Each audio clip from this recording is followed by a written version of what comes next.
पाकिस्तान के हमले पर अब तक का सबसे बड़ा अपडेट। ईरान ने खाई कसम, पाकिस्तान होगा खत्म। मात्र 48 घंटे के भीतर पाकिस्तान ने किया ईरान पर पलटवार। पाकिस्तान के हमले के बाद गरमाया दोनों देशों के बीच का माहौल। इस नए युद्ध की आशंका ने बढ़ाई अरब देशों की टेंशन। जी हां दोस्तों, पाकिस्तान और ईरान के बीच शुरू हुआ यह विवाद हर एक बीतते दिन के साथ खत्म होने के बजाय उल्टा और ज्यादा बढ़ता ही जा रहा है और दुनिया में एक और बड़ा युद्ध शुरू होने के चांसेस काफी ज्यादा बढ़ गए हैं। एक तरफ ईरान है जो अमेरिका जैसे देश का भी सीना ठोक कर मुकाबला करता है और कभी पीछे नहीं हटता। दूसरी तरफ पाकिस्तान है जिसे एक परमाणु शक्ति का दर्जा हासिल है और इसको हल्के में बिल्कुल नहीं लिया जा सकता। कहने को ये दोनों ही मुस्लिम देश हैं, लेकिन इस समय एक दूसरे के खून के प्यासे बने हुए हैं और दोनों में से कोई भी अपनी साख के लिए एक दूसरे के सामने झुकने को तैयार नहीं है। कमाल की बात यह है कि इस विवाद के शुरू होने से पहले इन दोनों देशों को एक दूसरे का अच्छा मित्र कहा जाता था, लेकिन आज ये एक दूसरे के सबसे बड़े दुश्मन बन चुके हैं और इनके बीच एक बड़ा युद्ध किसी भी समय भड़क सकता है। सवाल ये उठता है कि ईरान और पाकिस्तान के बीच ये विवाद शुरू कैसे हुआ, किस तरह पाकिस्तान ने पूरी प्लानिंग करके ईरान पर पलटवार कर एयर स्ट्राइक को अंजाम दिया और इस नए युद्ध के शुरू होने की खबर से अरब टेंशन में क्यों आ गए हैं। इन सब चीजों पर हम आज इस वीडियो में चर्चा करने वाले हैं, इसलिए वीडियो को अंत तक जरूर देखिएगा। साथ ही अगर आप चैनल पर नए हैं तो ऐसे इंफॉर्मेटिव वीडियोस के लिए इसे सब्सक्राइब जरूर कर लीजिए। दोस्तों, पहले ईरान द्वारा पाकिस्तान पर एयर स्ट्राइक करना और फिर इसके जवाब में पाकिस्तान का ईरान पर हमला करना, इसकी वजह से इन दोनों देशों के बीच टेंशन बहुत ज्यादा बढ़ गई है। एक नए युद्ध के आसार भी बनते हुए दिखाई दे रहे हैं, जिसकी वजह से मिडिल ईस्ट भी टेंशन में आया हुआ है।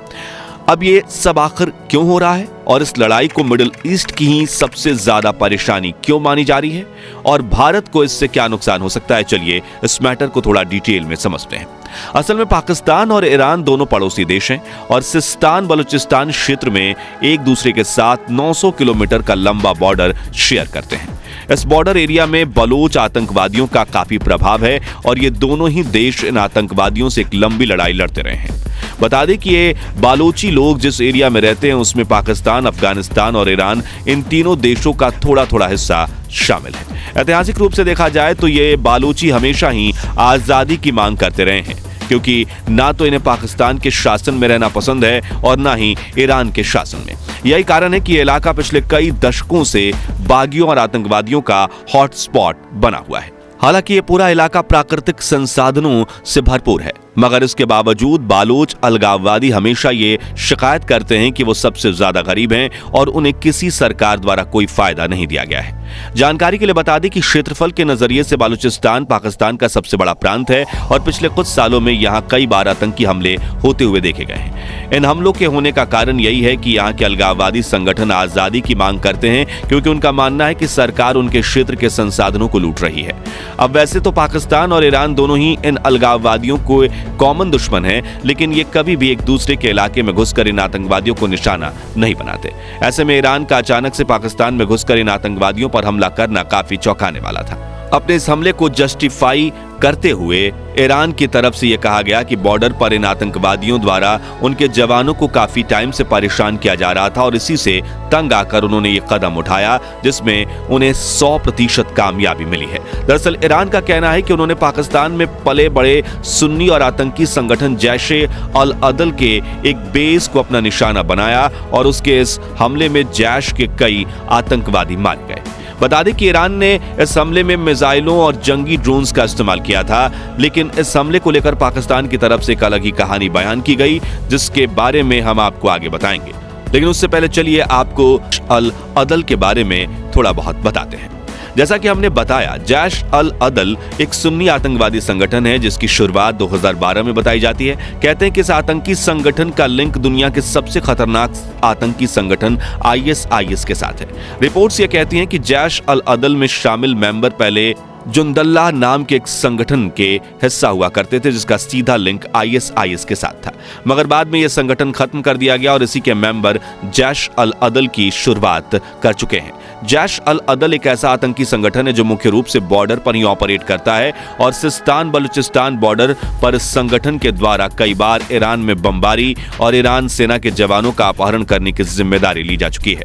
अब ईरान का कहना है कि जैश अल अदल के इसी रवैये की वजह से उसने ये एयर स्ट्राइक की, मगर कुछ विशेषज्ञ ऐसा मानते हैं कि ईरान के द्वारा ये एयर स्ट्राइक करने का संबंध इस क्षेत्र में अपना दबदबा बनाना या आतंकवादियों के बीच अपना डर फैलाना नहीं, बल्कि अपने आंतरिक सुरक्षा मुद्दों से था।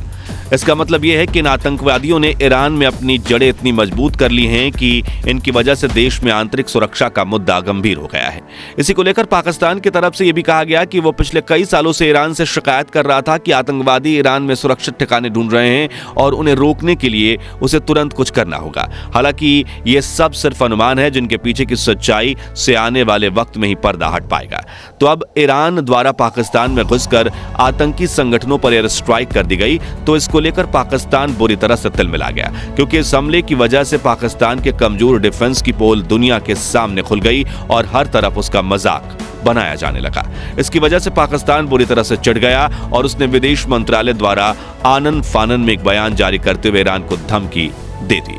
इस बयान में पाकिस्तान की तरफ से कहा गया कि पाकिस्तान ईरान द्वारा बिना किसी कारण के उसके हवाई क्षेत्र का उल्लंघन करने की कड़ी निंदा करता है, जिसकी वजह से मासूम 2 बच्चों की मौत हो गई और 3 लड़कियां घायल हैं। इतना ही नहीं, इस बयान में आगे वार्निंग देते हुए यह भी कहा गया कि पाकिस्तान की संप्रभुता का यह उल्लंघन पूरी तरह से अस्वीकार्य है और इसके गंभीर परिणाम हो सकते हैं। यहाँ गौर करने वाली बात यह है कि जब ईरान ने पाकिस्तान पर एयर स्ट्राइक की तो उसकी तरफ से यह कहा गया कि उन्होंने सिर्फ आतंकवादियों को अपना निशाना बनाया है, लेकिन पाकिस्तान की तरफ से यह कहानी निकलकर सामने आई कि ईरान के हमले में 2 मासूम बच्चों की मौत हुई और 3 लड़कियां घायल हैं। यानी दोनों तरफ के बयानों में फर्क था। अब इसमें कौन सच बोल रहा था और कौन झूठ, ये तो पता नहीं चल पाया, लेकिन इतना जरूर था कि पाकिस्तान ने ईरान को एक खुली धमकी दे डाली थी और अभी दुनिया में यह बात चल ही रही थी कि पाकिस्तान ईरान की इस एयर स्ट्राइक का कोई जवाब देगा या नहीं। इतने में ईरान के अंदर पाकिस्तान द्वारा एयर स्ट्राइक करने की खबर सामने आ गई। बता दें कि ईरान के एयर स्ट्राइक करने के बाद पाकिस्तान ने उस पर पलटवार करने में 48 घंटे भी नहीं लगाए और ये खबर सुनने के बाद भारत में काफी लोगों को हैरानी हुई थी, क्योंकि भारत में हमेशा ये बात होती है कि पाकिस्तान एक गरीब और कमजोर मुल्क है जिसके पास खाने के लिए आटा तक नहीं है। मगर हम आपको बता दें कि पाकिस्तान के पास आटा भले ही ना हो, लेकिन सैन्य ताकत के मामले में यह काफी खतरनाक माना जाता है। सवाल ये उठता है कि पाकिस्तान ने यह जवाबी हमला आखिर किया कैसे, इसका प्लान किस तरह बनाया गया। चलिए इसके बारे में आपको बताते हैं। असल में दोस्तों, जैसे ही ईरान ने पाकिस्तान पर हमला किया तो रावलपिंडी के पाकिस्तान आर्मी हेडक्वार्टर में तुरंत एक इमरजेंसी मीटिंग बुलाई गई। इस मीटिंग को पाकिस्तान आर्मी चीफ असीम मुनीर ने हेड किया और इस मीटिंग में यह तय किया गया कि ईरान पर हमला करना है या नहीं, और अगर करना है तो किस इलाके में करना है और हमले में कौन सी मिसाइल्स या ड्रोन का इस्तेमाल किया जाए।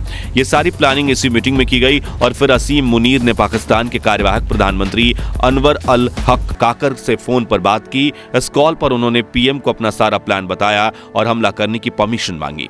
पीएम काकर ने तुरंत ही हमला करने की परमिशन दे दी। जिसके बाद पाकिस्तान ने एक के बाद एक कई मिसाइलें ईरान पर दाग डाली। गौर करने वाली बात है कि पाकिस्तान ने यह जो हमला ईरान की सीमा में 48 मीटर अंदर घुसकर किया, मानो वो दुनिया को कोई स्टेटमेंट देना चाहता हो।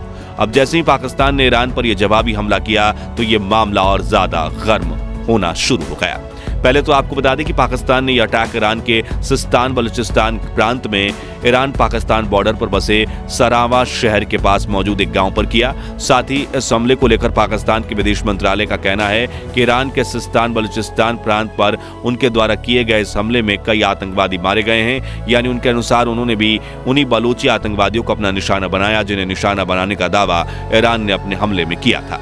बस फर्क सिर्फ इतना है कि ईरान ने उन आतंकवादियों को निशाना बनाया जो पाकिस्तान में छिपे बैठे थे और पाकिस्तान ने उन आतंकवादियों को निशाना बनाने का दावा किया जिन्होंने ईरान में अपना अड्डा बनाया हुआ है। लेकिन ईरान पर हुए इस हमले को लेकर ईरान की तरफ से एक अलग ही कहानी सामने आई। दरअसल ईरान की तरफ से कहा गया कि इस हमले में 9 मासूम लोगों की जान गई है और मरने वाले लोगों में 3 महिलाएं और 4 बच्चे भी शामिल हैं। मतलब एक बार फिर से दोनों देशों की कहानी एक दूसरे से बिल्कुल अलग। बता दें कि जब से पाकिस्तान ने ईरान में जवाबी हमला किया है तभी से हालात और ज्यादा गंभीर हो गए हैं। इन दोनों देशों देशों के बीच युद्ध छिड़ने के आसार काफी ज्यादा नजर आ रहे हैं। इन्हीं आसारों को लेकर अमेरिका से लेकर रूस तक हर एक देश चिंतित है। खासतौर से मिडिल ईस्ट बहुत ज्यादा चिंता में है।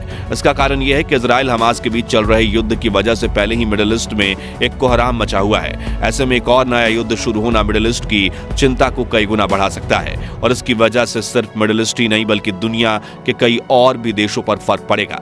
यही कारण है कि दुनिया के कई बड़े बड़े देश इस वक्त ईरान और पाकिस्तान के इस मामले में धैर्य बरतने की उनसे मांग कर रहे हैं। हालांकि ये दोनों देश इस मामले को कितनी समझदारी से निपटाते हैं ये हमें आने वाले वक्त में ही पता चलेगा। वैसे आपको क्या लगता है, ईरान और पाकिस्तान के बीच युद्ध होगा या नहीं? कॉमेंट करके अपनी राय जरूर शेयर करें। बाकी दोस्तों, हमारी आज की इस वीडियो में बस इतना ही था। वीडियो अच्छी लगी हो तो इसे लाइक और शेयर जरूर करना और अगर आप हमारे फेसबुक पेज पर नए हैं तो पेज को फॉलो भी जरूर करें। मिलते हैं जल्दी एक ऐसी और इंटरेस्टिंग वीडियो में, तब तक के लिए गुड बाय, जय हिंद।